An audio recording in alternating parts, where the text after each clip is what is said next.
it's time to sit back and relax with your favorite drink. And listen.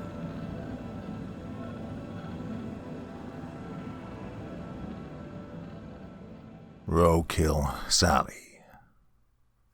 I put my long dark hair in a bun atop my head and got in my old blue pickup truck.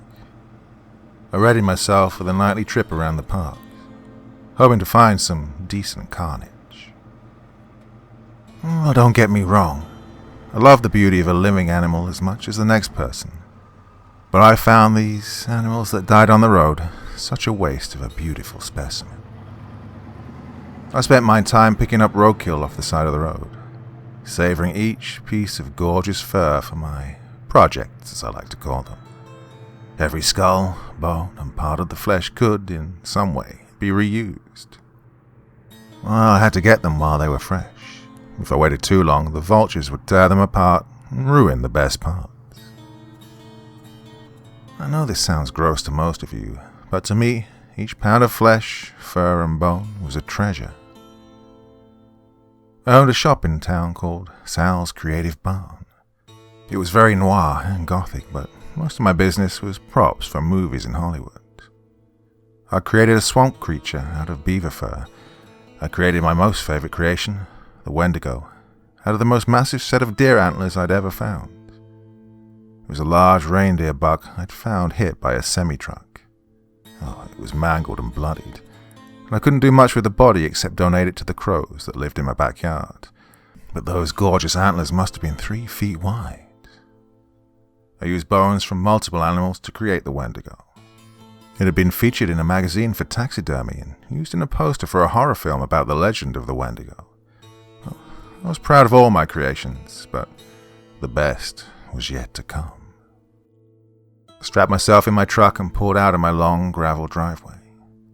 I had my dog, Charlie, a Siberian Husky mix, next to me, and together we went into the darkness of night, searching for fleshy treasures. I'd seen many things on my night adventures. Wolves, coyotes, even a few mean bears. Yet this night, there was something in the air, something I couldn't explain. That night it had been darker than usual. There was no moon in the sky, and there was a bit of fog that covered the road from the rain we'd had earlier in the day. It rose off the hot blacktop road like steam. Charlie seemed agitated and wouldn't sit still. I drove onward, determined to find something of use to me. On a night like this, surely some drunk driver had run over a raccoon or even a vulture in the road. Then, as I rolled down the window to light my cigarette, I caught a whiff of something. There was a smell that permeated my nostrils and got under my skin. It smelled a bit like when Charlie pissed too close to the house, mixed in with when he rolled in the mud and dirty rainwater. There was something else also. Blood. I flicked my cigarette into the road and rolled my windows up because the smell had gotten a bit too much. Then, as I turned around the bend in the street, I saw something. I saw a large mass of fur straddling the road in front of me. Well, my first guess was that it was a large male raccoon. I felt empathy for the creature, but he wouldn't go to waste. I got closer and realized I'd need to turn around so that no cars would be blocked by the position I was in on my side of the road. I drove about a quarter mile down the empty road and turned around at a local wooded lookout point.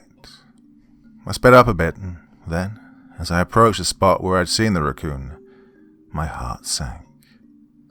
Something had grabbed that raccoon's carcass that fast. Well, there was a trail of blood leading into the woods that made me wonder if it had only been injured and run into the woods to die. I took a deep breath, wondering what I should do. I looked down at Charlie. "Well, boy, what do you think? Should I go and see if it needs any help? Oh, I hate to see it be in pain." I sighed already, resigning to the fact that I might have to finish the poor thing off. I hated seeing injured animals in pain. It broke my heart examining it. It was what made me interested in preserving them in death. My father had been the local veterinarian in town, and I'd seen him put many dogs, cats, and other animals to sleep. It was gut-wrenching. pulled over and grabbed my flashlight and hunting rifle. I looked at the trail of blood, and it seemed as though something had dragged the animal into the woods. I sighed again and looked at the direction of the bloodied path. I walked into the woods, and then I heard Charlie barking at me. He began scratching the window of the pickup truck in a frenzy. "Shh, Charlie boy, I'll be back in a second," I said to him, as though he understood what seconds meant.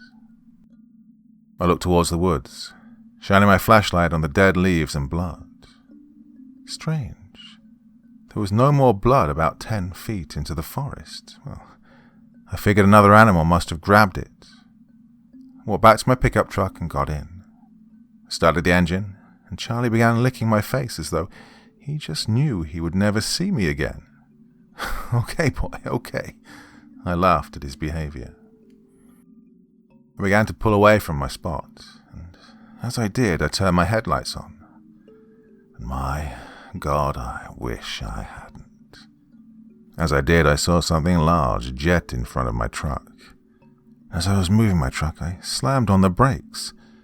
It was something huge. It wasn't a bear, nor was it a coyote. I thought it looked strangely like a wolf, but it was entirely too large to be a wolf. This creature was the size of a cow. I looked around and waited for it to come back.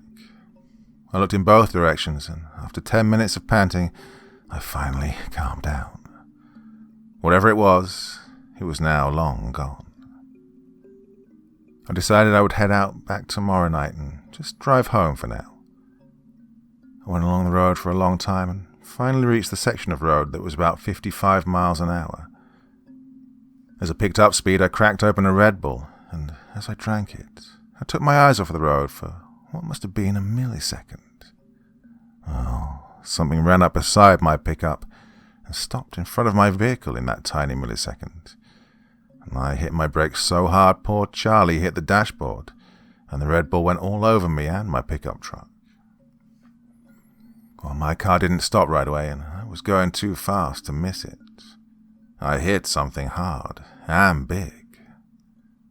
I felt my truck run over the body of whatever this was with my front tires, and I stopped my vehicle just as my back tires finished it off. Oh, I felt sick to my stomach. I turned around in my seat after making sure Charlie was okay. Luckily he was. No injuries in tow. He was licking my face and the sticky beverage off my cheeks. I turned slowly, almost afraid to look behind me. As I did, I saw an enormous animal on the road. Part of me was happy, relieved even that it wasn't a human being.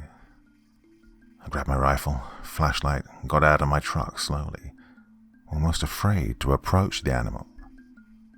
I was worried it wouldn't be dead, and I'd have the unfortunate task of finishing it off.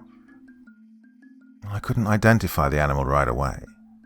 I had to move in closer to see what it was. I noticed it looked like a wolf, but it was so big. I'd never seen anything this big before. One thing I did notice was that it had jet black hair covering most of its body. Well, I had to admit the animal had beautiful coloring to it. The fur was long, and I kept trying to think about how it could be used as part of a prop in my latest project. I didn't know how I was going to move the animal by myself. Oh, it was at least 6 feet long. I walked over to it and leaned into its face. Then, one of its eyes opened, and I fell back from fright, dropping my flashlight. I slowly stood, and I suddenly noticed how dark it was. I thought that it must be alive still, and I readied my rifle. It let out a breath, and then I saw its long tongue fall out of its mouth. I took a deep breath and stood up, pointing my rifle at it. When it still didn't move after a few minutes, I gently nudged it with my foot. It was still lying in the middle of the road, unmoving and now stiff. I picked up my flashlight and got up closer to its face and looked at its eye. I noticed it was amber in color, and I saw its fangs were long and fierce looking. There had bits of flesh in them and blood. I took a deep breath and touched its fur. It was sleek and I noticed its legs were longer than any wolf I'd ever seen. It almost looked like a man dressed up in a costume, but it was no such thing in the dark of night. It had barely any hair on its lower abdomen, and its legs were barely covered in the hair near the thighs. Dog's legs. The skin that wasn't covered in silky black fur was grey and rough to the touch, as though it were made of Teflon. But the strangest thing was that my pickup truck had run over it, and there wasn't a single drop of blood, nor were there any signs of injury to the creature other than it had stopped breathing. I rubbed its leg and touched its foot. It was indeed canine, but what was it? I knew I was going to make a killing stuffing and mounting this thing up for a movie prop, but I couldn't lift it by myself into the bed of my pickup truck. Well, there's only one person I could think of calling at this hour, the only man that wouldn't mind helping me snag this atrocity, as long as it made both of us some money. My friend, Adam, worked in special effects for film and television. I sold him most of my creations, and he doctored them up for the movies. Whatever this thing was, it looked perfect for the latest film he was working on, Werewolves Are Assholes. I dialed his number, and it took him a bit to answer. And when he did, I could tell he'd had a few glasses of red. Hello, my dearest Sally. What's keeping you up so late? Hopefully all good things. Adam, I have something you might be interested in. I came across a unique specimen tonight on my run, and well, I thought before I stuff and mount this thing, I'd call you and let you have first dibs. Really? Yeah, but it's kind of big. Where are you? Route 303, not far from Fisher's. All right, I'll come take a look at it. I know you wouldn't call me if it weren't important. Oh, no, dear, it's just Sal. Terry says hello, by the way. Tell Terry hi from me. All right, I'll be there in about 20 minutes. Well, he was late, but my friend Adam was like that sometimes. He pulled in behind my truck and the creature on the road. Hey, you, I said. I walked over to his car and waited for him to get out of his vehicle. Hey, so, tell me how you've been. He hugged me and I quickly pushed him away because I only had one thing on my mind. Getting that thing into my truck. Oh, good, really good. You? How's the new condo? Twins are going to university now, right? Yeah, so Terry's decorating out of boredom. We got new curtains today and she spent 3 hours hanging them up in that big bay window in the front. She didn't like them, so I ended up having to take them down and hang them up in the back area. Oh, it's been a long day filled with wallpaper patterns, thread counts, and sofa stylings. What a gripping life you do lead, Adam, I said sarcastically. He smirked. Yeah, fine. Make fun of me, young lady. Well, if you were married, you'd understand. Did you dump that chap Liam that we all liked? Oh, by the way, Terry said to tell you thanks for the wine you brought over to the housewarming a few weeks back. I rolled my eyes. I didn't bring you wine, Adam. That was my cousin Jed's moonshine. I'm not talking to you about my love life. Liam just wasn't my type. He didn't understand my work. Well, Adam rolled his eyes at me then. Well, you might not care about your old and much wiser friend, but you'll grow old alone if you don't stop being so picky. Liam was very nice. Knew a lot about politics. We spent a few hours talking about Brexit. We shared the same views as you. Well, for an American. Bloody hell, woman. That moonshine certainly explains a lot about that night. I slept for 2 days after drinking that. Well, in my defense, it was in a wine bottle. Sorry. Jed recycles, I said, smiling. And get over it. I didn't care for Liam. He bored me to tears. Well, not to mention I didn't care for all that political talk and negativity. Adam ignored me and walked over towards the creature in the middle of the road. Is that it? Yes, I said, shining my flashlight onto it. Adam walked back over to his car and turned on the headlights to get a better look in the dark. Damn, is it a bear with mange? No, come over and look closer. He tilted his glasses a bit to get a better look, squinting in the dark, and then looked at me as though I were insane. Looks like you got a man in a werewolf costume. I'm not trying to be an accomplice in a hit and run, mind you. It isn't a person, but it looks like that, doesn't it? He nodded, the look of confusion and fascination never leaving his face. Well, it is a unique specimen indeed. Looks like a, werewolf, I said, answering for him. Exactly what I was thinking. Certainly not a normal canine. In all my research and effects work, it's nothing I've ever seen before in science. Even in some of the cryptid books, I've never seen or heard of something like this. I mean, look at the tongue and the fangs. Yeah, it's a unique creature. You sure you want to offer it to me? I mean, you could sell it to the biology department at the local university. No, I know you'll pay top dollar for it when it's done. I trust you, and I know you won't con me when I'm done with my hard work. Okay, let's hurry. You grab the head and I'll grab the lower half. Oh, no you don't. What if it comes back to life and bites off my arm? I have to have these hands to work. I'm putting twin girls through college. I'll take the lower half, you take the top. Fine, I said, grabbing hold of it by the armpits. Well, it was a struggle, but we finally got the creature up and into my truck bed. Adam and I slid it back. Charlie started to bark and growl through the pickup truck back window at the beast. Okay, what now? I'm going to need your help getting it into my house, too. Can you follow me home? Oh, you owe me a beer. Of course. I think I have some in my fridge. I smiled. When we got back to my house, Adam and I had to think of a way to move the creature into my home. Well, I settled on a wheelbarrow. You want me to move it in a wheelbarrow? Adam asked me. Look, it's so big there's no way it'll fit. How else will I get it into my workroom? Adam looked at me and then put his hand up to his face, covering his nostrils.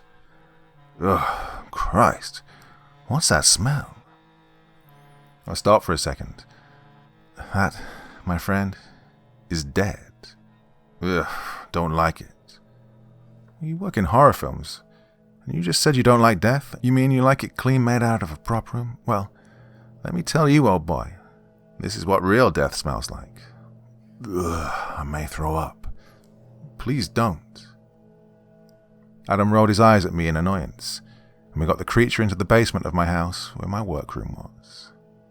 The final act was getting it up onto my large taxidermy table, flat on its back. I groaned as we both held it up by its shoulders, sliding it inch by inch onto the large metal table. My back was ready to give out when Adam finally slammed the legs over and onto the table in one final act of utter exhaustion. That should do it, he said, wiping his forehead with a handkerchief to get the sweat off. Thanks, I finally said, out of breath. No problem, dear. Let me know how it goes. I'll come back when it's all finished. Okay, I sighed. Hey, you okay? I nodded, catching my breath. That creature was hefty. Adam walked up the stairs into my kitchen. Opening my fridge, he searched around. No beer? I have some moonshine, I laughed. Oh, God, no. I'll see you in a week or so. With that, we said our goodbyes, and he walked out towards his car. As he got to his car, I heard a loud crash in the basement. I opened the door to my basement and ran down. When I went inside my workroom, I nearly fell over. The creature was now laying face down on the concrete floor. Well, my immediate thoughts were, how did it move on its own? I slowly walked over towards it and looked at it. It was as stiff as it could be, and the tongue hanging out of its mouth again. I nudged it with my foot once more, trying to gauge if it would jump up and attack me. I walked up the basement stairs and called Adam. Luckily for me, he was still at the end of my driveway. He came back in, and once again, we put the massive creature back onto the metal table. How did it fall off? I don't know. I hope it doesn't happen again. I can't thank you enough for helping me with this. No problem, but I need to get home. He hugged me and walked out. This time all was quiet, and I turned out all the lights, heading up to bed. I showered and put on my pajamas. I was ready to relax, and my body was prepared to sleep. I curled up with Charlie at my side, and I fell fast asleep. It was sometime around 3 a.m. when my body woke to the sound of something scratching at my bedroom door. I didn't open my eyes. I could hear Charlie whining at the door. "Charlie, go lay in your bed, bud," I said, feeling a tongue lick my cheek. I smiled. My eyes were still closed. "Stop, Charlie." I then realized that Charlie had been in my room with the bedroom door shut. So, who was outside my bedroom door? I was afraid to open my eyes because I knew Charlie had a very distinct whine. I took a deep breath and opened my eyes. I heard Charlie at my bedroom door again. I didn't see anything in my room to cause any alarm, so I must have been dreaming. I stood and opened the door to my bedroom in a half-sleepy daze. Charlie ran in and jumped up on my bed. I curled back up and closed my eyes. And that's when I smelled it. That smell of death permeated my nose, and all at once I felt sick. I opened my eyes to the darkness of the room. It seemed darker than usual. There was a street light that always lit up my room from outside my window, but this time it was pitch black and I could see nothing. I sat up slightly, my eyes half closed, and then I saw them. From the black that surrounded me, I saw 2 amber lights in my window. I squinted to get a better look, and then, with a horrifying feeling, I realized I was looking at eyes. Terrified, Charlie began to growl and whimper. I could feel my heart beating, and I realized I wasn't breathing. All I could do was stare at the 2 amber eyes that looked back at me. I heard it. It sounded like it was speaking to me. "Where am I could make out through groans. I couldn't speak back to it. I was terrified of what I was seeing and hearing. My only defense was to tell myself it wasn't real. I turned around, clicking the switch of my bedside lamp. Turned around again, expecting to see the werewolf standing in front of me. Nothing was there. I took a deep breath. I must have been dreaming. And Charlie licked my face, and I smiled. Whatever this thing was, I'd brought it into my house. It had given me such paranoia that I'd never experienced before, almost as if it were haunted. It was dawn now. I could see the greyish-blue light of day appearing through my window.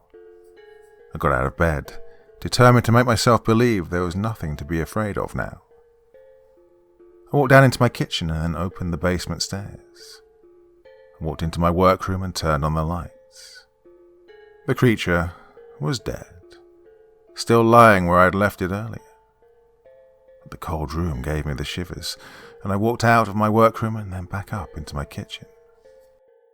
Well, I was no longer tired. Instead, I was wide awake. I made myself a cup of coffee and tried not to think about my weird dreams. I was standing in the kitchen, and I looked out of my window.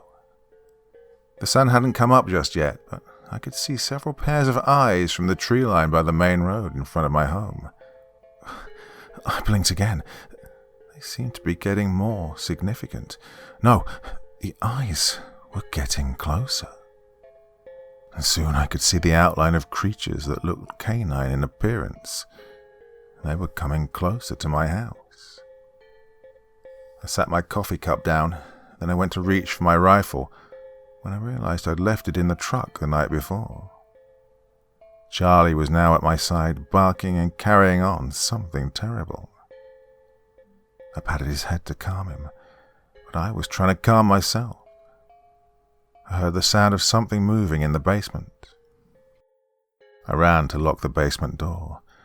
Something was now moving slowly up the basement stairs.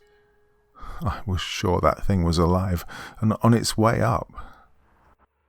I turned around because Charlie was now trying to get at the back door to the house.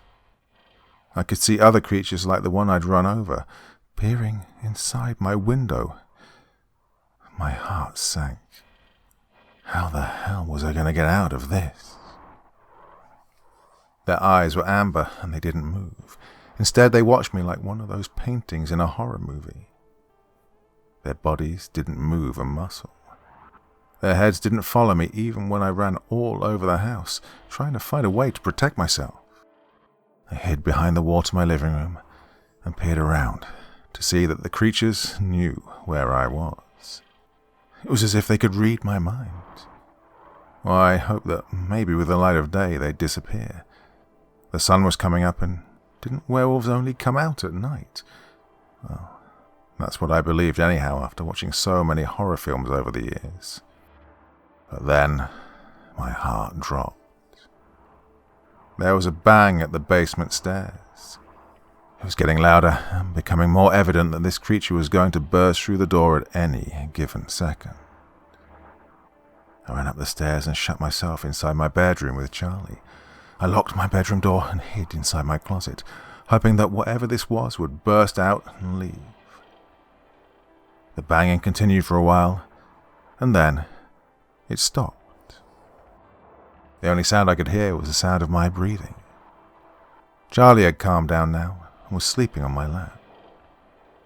I didn't know how long I'd stayed inside the closet, but the sun was now shining through my bedroom window. I decided to check and see if the creatures had left. I stood up and walked from my closet and peered out of my upstairs window into my yard. There was nothing there. I sighed, hoping that maybe the creature had burst through the door and left with all the others. I'd been so sure the monster was dead. I sauntered out of my bedroom and then peered over my banister down into my living room. There was nothing. No sound and no rotten smells. I crept downstairs and peeked around the wall and into my kitchen. The creatures were no longer there. I sighed with relief. I walked towards the basement door and realized it had been opened but was only slightly ajar. I opened it all the way and looked at the stairs. There was no sound. I took a deep breath and, assuming this thing had left, I walked downstairs to make sure. When I got downstairs and walked into my workroom, I was distraught at how this creature was still on my work table. It was precisely where I'd left it. I backed away in horror and fell against the wall. I was never more terrified than I was at that moment. Out of fear and terror, I hit it hard on the chest and then backed away as though I expected it to attack me. I looked at the creature's mouth. It was now bleeding as though something had hurt it. I walked over and touched it briefly. It was warm to the touch, and there was no way this thing should have had warm blood, but here it was. I began to feel paranoid like never before. The room started to spin around and round, as though I'd taken one too many mushrooms. I fell back against the wall and slid to the floor. I closed my eyes, and I could see wolves eating me, attacking me, watching me with their amber eyes. And I could hear sounds of growling and howling and screams. I could see the moon above me, and then I woke up. I was still sitting in the basement. The creature was always on my work table, and it hadn't moved. The last thing I recalled was touching its blood. After that, I became stoned. There's no other way to describe it. I started to think about the night encounter and the other creatures. There was something about this creature. Could it create hallucinations as a defense mechanism? Well, either that or I was surely losing my mind. I stood up, feeling slightly dizzy. I walked up the stairs, locking the basement door, and I called Adam. "Oh, do you have any idea what time it is? It's nearly 6 in the morning." "Come, get this thing now." "What?" "There's something wrong with it, Adam." "Oh, what do you mean?" "I touched its blood and I saw something. I started to hallucinate after." "Oh, how much of Jed's moonshine did you drink?" "Shut up. I'm serious." "Okay, fine. Can it wait till I'm fully awake?" "No, I want this thing out of my house now." I heard him sigh. "Oh, you really ought to get yourself a boyfriend so he can do all the heavy lifting." "Funny, look, I still don't like Liam." He came over, and we loaded up the creature into my pickup truck. "Right, what do you want to do with it?" "Let's just drop it off where we found it." Adam rolled his eyes, sighing at me. "Oh, seems like a pointless excursion." "What else do we do with it? Look, I'm not giving it to you. I wouldn't forgive myself if something happened to you or Terry because of it." He nodded, and he followed me back onto the road. When we got to the spot on the road, we unloaded the creature and put it near the woods, hiding it from the view of passers-by. "Okay, now what?" Adam asked me. I recognized the tone. "Thank you for helping me," I said. "Oh, just sorry I couldn't use it for my newest film. That surely was a rare find." "Yeah, I know. Sorry about that too." I looked back at the woods where we'd laid the creature. It was now gone. What the hell? I tapped Adam on the shoulder as he was moaning and groaning about the work he'd started. He looked up at the tree line of the woods. "Hey, where'd it go?" "I don't know." Then we both turned pale. Just inside the tree line were several pairs of amber eyes peering back at us. "You seeing this, Sal?" "Yes," I said. "Okay, good. Let's get the hell out of here." With that, we both left, never looking back. Well, I still don't know what that creature was, but I know I never want to re-encounter it. I don't know if it was supernatural, interdimensional, or some experiment by some government agency. That was the last time I went searching for Roadkill. Instead, I work in special effects as an assistant to some famous special effects guy. No need to worry about it. But the next time you see a real werewolf, I'm pretty sure it was inspired by something a little more realistic than you may be aware. Stay safe out there.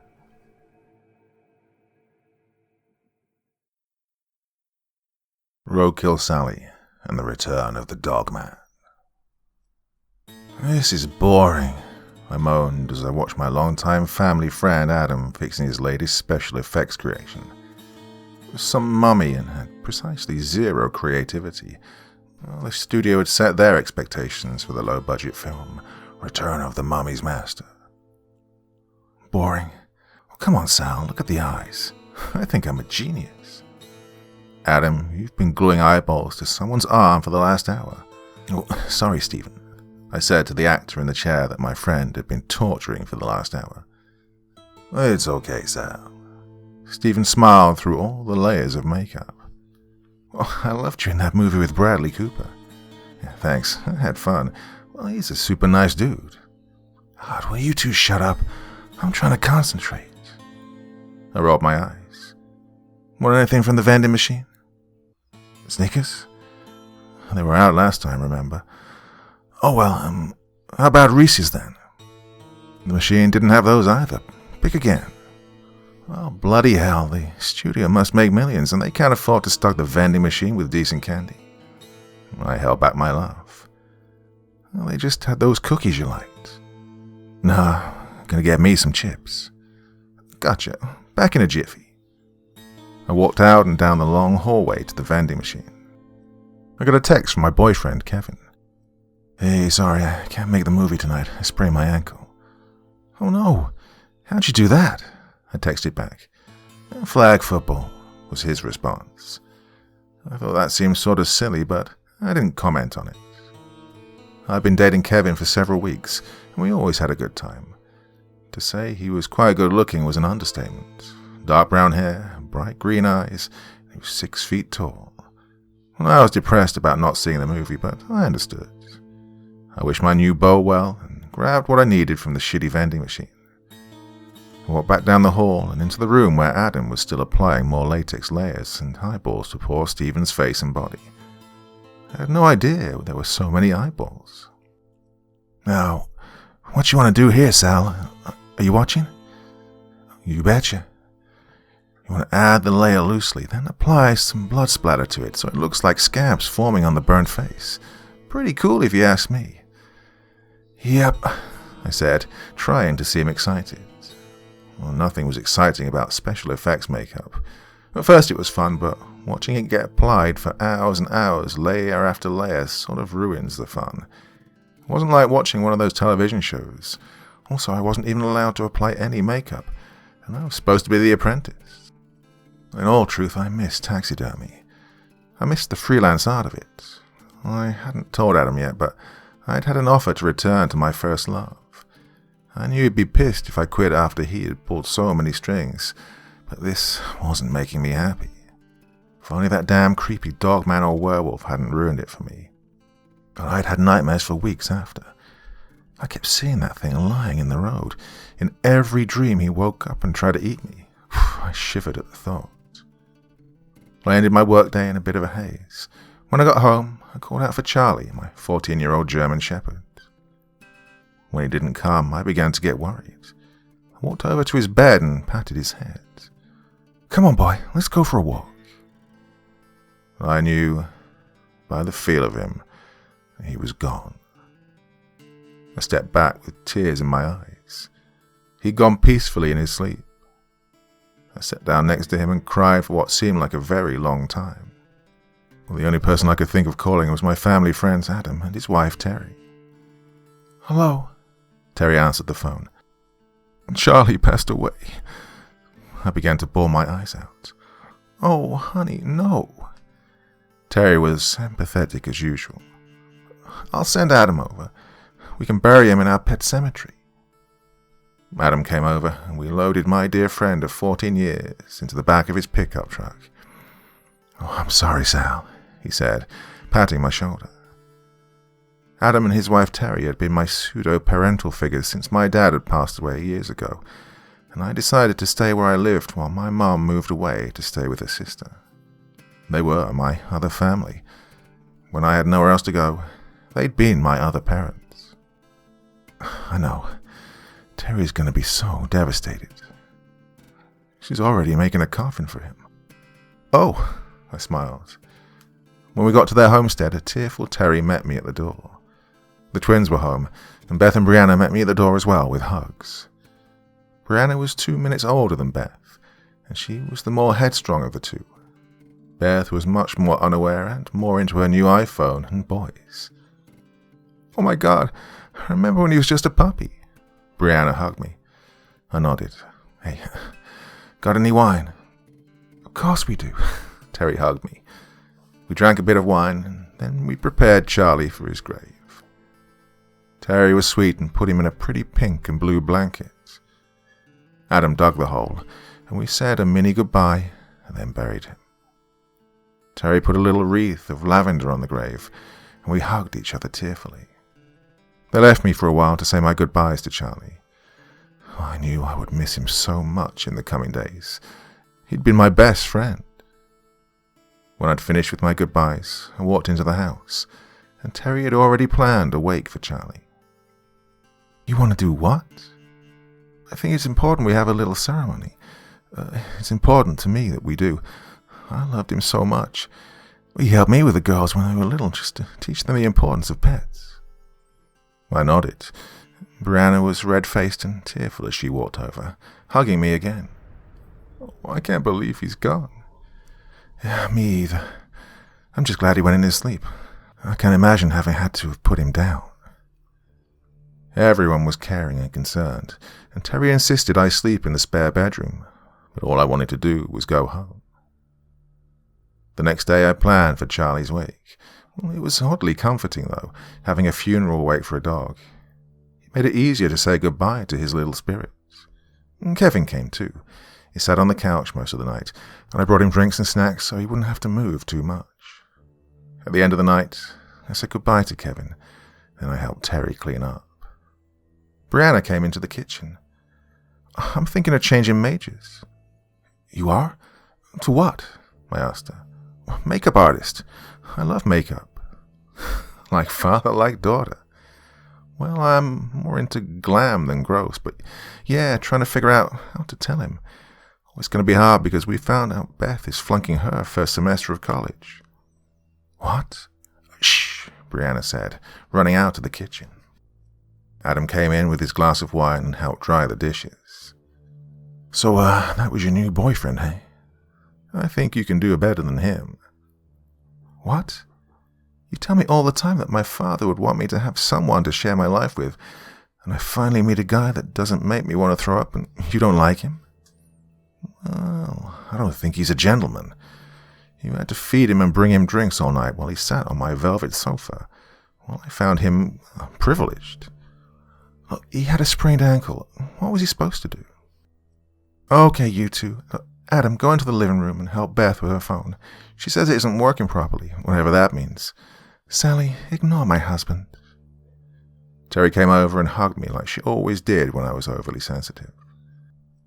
"Oh, I'm so sorry, my darling, about Charlie. I want you to know I like Kevin. He seems nice." Adam came back in. "Her phone isn't broken. Our youngest needs to learn how to use a phone charge once in a while. Sally, I think you're quite daft over Kevin. You're too good for him. If your father were alive, he'd agree with me." "Daft? You know no one told you about all the stupid decisions you made in life when we supported you." "Oh, come on, I never made any stupid decisions as an adult." "What about the $3 million television deal you turned down? How smart was that?" "I wanted to be with my family. I don't want to live in British Columbia and make teenage vampire TV shows." "Well, was stupid. I need to go." Terry came over to me. "He's just on edge tonight because we found out Beth is failing her freshman year of college." "I don't care. As a matter of fact, now's a better time than any to tell you I'm quitting as your apprentice. I had another job offer." "What?" Adam snapped. "Steak Farms have asked me to do some taxidermy work for their restaurant. I agreed. I miss the freelancing work, and I hate special effects." "Well, now you're daft," he said, hugging his glass of wine. "Why don't you talk to your daughter? She'd love to be your apprentice instead of treating me like your daughter. Look, I had a father, and he was much more supportive of me than you are." I walked out the door, angry that my friend should be so judgmental of my decisions. Terry called out to me. She ran up and hugged me. "Will you call us when you get home?" I smiled, nodding at her. "Good girl. We love you, or we wouldn't worry so much." "Yeah, I know. But right now, I don't want to see his stupid face." She kissed my cheek and ran back into the house. When I got home, I took off my clothes and put on my pajamas. I looked at the dog bed and began to cry. This was going to be so hard. I went downstairs and turned off the front porch lights. As I was doing so, I heard something in the front yard that sounded like an injured cat. I turned the front porch light back on. I heard the crying again. Well, this time I stepped out front to inspect what the sound could be. The last thing I wanted to deal with was an injured cat. I'd have to find a way to help it, or worse, take it and pay an arm and a leg at an all-night animal hospital. I walked out onto the porch, and then I stepped out into my front yard. I could hear the wind chimes blowing gently in the breeze. There was a coolness to the air that felt like someone was waving a fan, only there wasn't one. And something had me glance over to the trees about my house. There were 2 red lights in the tree. I was trying to figure out what it could be when the sound I heard earlier was now coming from the trees. To my horror, The sky was now being blacked out by something hovering inside the trees above my home. I could only stand in utter amazement. And then I felt them. A strong wind pulled my hair into the front of my face as I struggled to see under my long hair. But wings, giant black wings, were flying over my house in a figure 8. Well, I couldn't place it, but there was something about the creatures flying, and I felt frozen in place as though it were forcing me to stay where I was. Then I began to feel a sharp pain in my forehead, and my nose began to bleed. I could taste the blood as it fell past my lips and onto my chin, and yet I remained frozen. I felt it then, the terror. There's something about things in the sky that have always terrified me. They're often more significant than you and I, and in this case, it was about to eat me for lunch. As I stood there, I heard something else off into the distance. Something with amber eyes coming into the bushes from by my house. I recognized it then. Something that resembled a werewolf was now standing in the front of my yard, and above me was a winged creature from hell. I somehow found my footing and ran back into my house. I turned off the light so that neither one could see me once I was inside. I wiped my face off, and my head stopped hurting. I could hear the flying creature's screaming sounds and the sound of the Dogman creature growling. I ran to my upstairs bedroom to search for a small handgun that I kept there for emergencies. I searched around for a bit, but to my bad luck I couldn't find it. And then I remembered I'd left it in my pickup truck. Oh, stupid Sal, I said to myself. My only other thought was that I could try and run out to my truck and get it, but I didn't want to take the chance of either of those creatures attacking me and killing me. I was so frightened that I thought I could call Adam and Terry, but, well, it was approaching midnight and I didn't want to bother them. I didn't need another lecture from Adam tonight. I picked up my phone and called Kevin. Hey, babe. Kevin, I'm calling because I'm terrified. There's some kind of, I don't know, an animal outside. I don't know what to do, and I'm really scared. Look, call the police or animal control. You can't come over? Babe, what can I do with a sprained ankle? Right. Sorry to have bothered you. It's all good. Look, I'm watching Harry Potter. It's the one with... I didn't even bother to say goodbye. I just hung up the phone while he was in mid-sentence. Damn, I hated Adam for being right. However, right now, I needed to get out of this situation. I heard something land on my roof. I jumped in my skin, unable to be sure as to where this thing was. Then I heard scraping on my bedroom window. When I looked outside, there was the most hideous thing I'd ever seen in my life. The beast I was looking at had large red eyes the size of baseballs. Its nose was short like that of a bat, and it had at least 3 layers of teeth, like some kind of parasite.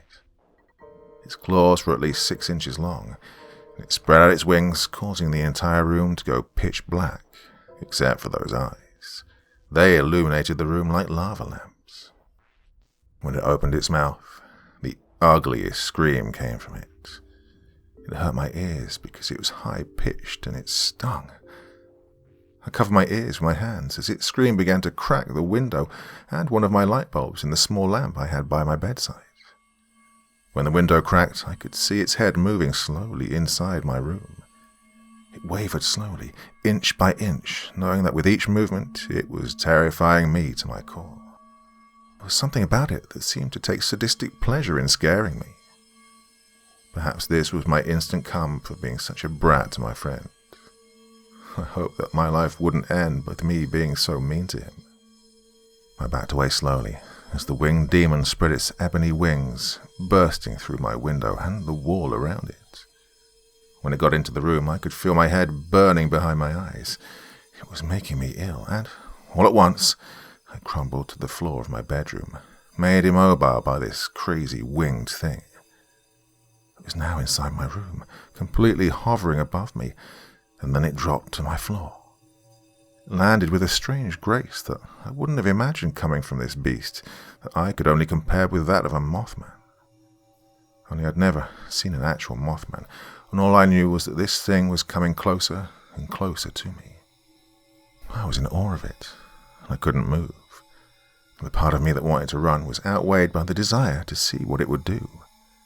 Its eyes seemed to illuminate heat, and they changed colours from red to dark orange. My own eyes were in a state of bewilderment.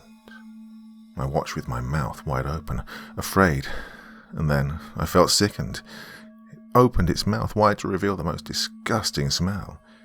It was like decaying flesh and sulphur all in one.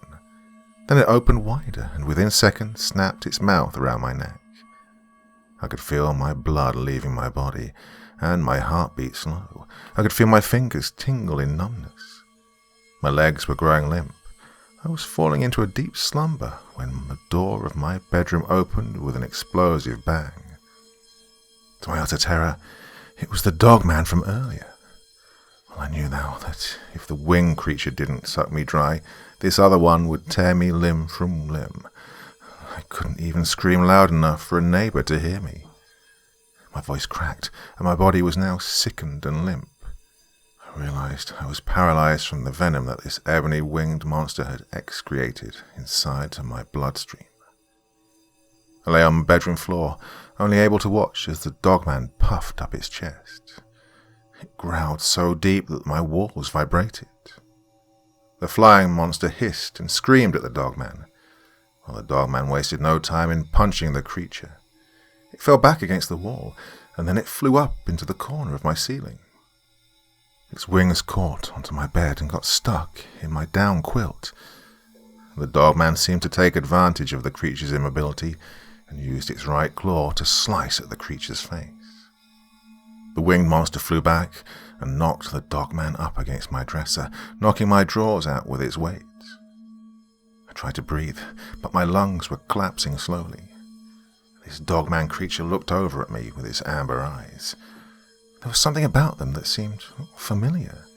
I could be wrong, but this was the same Dogman Adam and I had returned to the wild. I closed my eyes, growing weakened by my approaching death. Every breath was like the last, and my lungs burned with fire. The winged creature knocked over the Dogman again, this time knocking him out. The Dogman was down, and when he was lying next to me on the ground, I looked over to him. The sheer size of him on the floor still towered above me. He was still breathing, and God only knew what he would do to me if he would wake up. The flying monster wasn't finished with me yet, though. With the Dogman out of the way, it took the time to pull me away. It pulled me up into the air by my ankles. And as I hung upside down, it began to back out of my window, holding me in its black claws. Then I heard an explosion, and I fell. I fell to the floor, and life seemed to scream from my chest. I couldn't see anything because blood covered my face, my eyes, my chest, stomach, and legs. It was on the walls, my bedspread, and my new grey carpet. I could only see pieces of wing, blood, and guts. And then I saw the Dogman towering over me, and the remains of the now dead winged creature. It had ripped out the heart of this winged beast and pulled it out with a force that caused it to explode. I was on the ground when I looked on at the Dogman, eating the heart of this beast. Then it turned towards me. He tilted his beastly head, and I felt no more fear. It heaved in and out with breath that seemed to remind me of my own departed Charlie. The Dogman sniffed my neck where the winged beast had bitten me, filling me up with its venom. It leaned in, and then opened his massive jaws and bit my neck. I couldn't feel its teeth inserting themselves inside me, but I felt a suckling feeling, and then my limbs began to move again. I was in terror, but calm. My body and my soul had so many emotions, and tears wet my eyes as I felt something else too. Love and loss. The Dogman let go of my neck and then picked my body up and carried me down the stairs. Someone was running up the driveway. It was my friends Adam and Terry, along with their girls. The Dogman creature gently dropped me onto the lawn of my house and disappeared back into the woods. I was in shock, and all at once I heard sirens. The EMT saw me covered in blood and thought I was dead. My friends were in a state when they saw me, thinking I'd been stabbed to death. The wound on my neck, though, was already healing. When they saw my house, they realized something had broken in and nearly ended my life. Good God, what happened? Adam looked on with terror. Terry was worried when you didn't let her know you'd made it home safely. She had a bad feeling. This is going to sound strange, and you probably won't believe me, but I think a dogman or a werewolf killed a Mothman after it tried to kill me.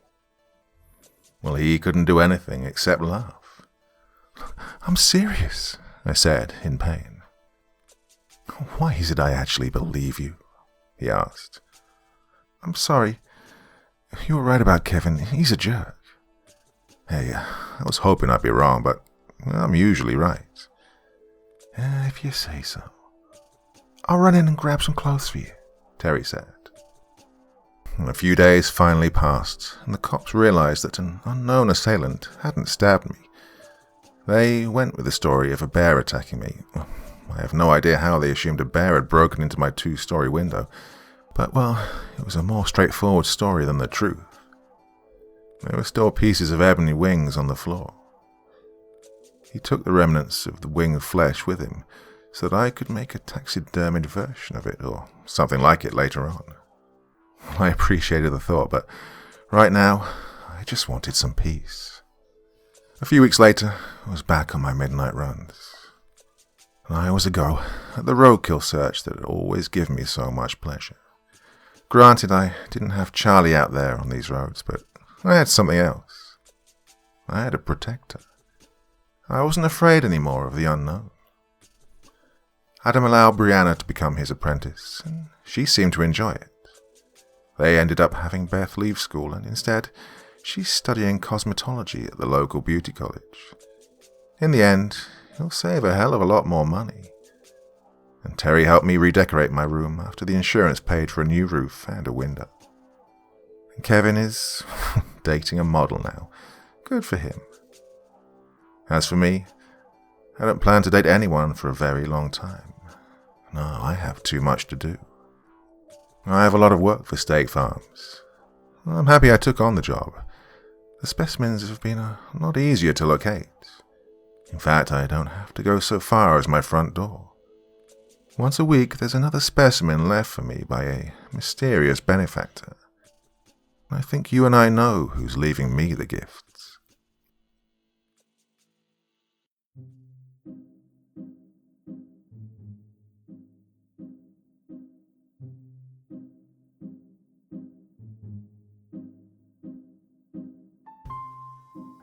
Very delighted to once again be working with Black Friday's Witch 13. Many of her stories here on the channel, and definitely one of my faves. One of the reasons I'm still doing this for you all after all these years. Definite inspiration to me. Okay, go on. Go off and do something more exciting with your time. I will be back again here tomorrow evening with something. Not quite sure what yet, but I know you're all going to join me, aren't you? Of course you will. Well, until then, very, very sweet dreams, and bye-bye.